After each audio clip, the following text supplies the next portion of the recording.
Authorities say at least 69 individuals reportedly died due to the magnitude 6.9 earthquake that jolted Cebu on Tuesday evening, September 30.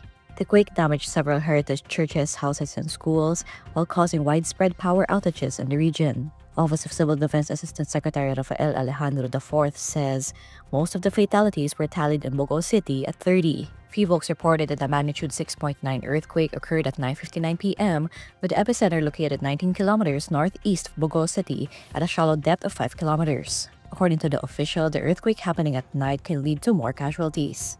If it happens at night, kasi maraming nasa bahay, and kung hindi po maganda yung pagkagawa ng bahay mo, it might collapse and leads to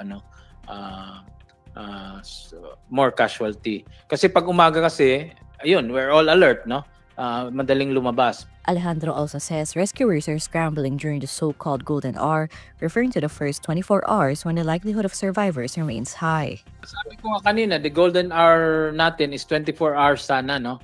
Yung ideal is 24 hours, meron pa tayong ma-save dyan. But of course, kung naipit lang naman at buhay at mabigyan mo ng tubig kahit hindi pa siya makuha, mataas naman ang survivability rate nun. Military personnel and Coast Guard personnel are being deployed to Ground Zero to augment the search and rescue efforts. Alejandro says the OCD alerted neighboring Singapore, Indonesia, and Malaysia in case the country needs assistance. But so far, he says local authorities can still manage the rescue operations.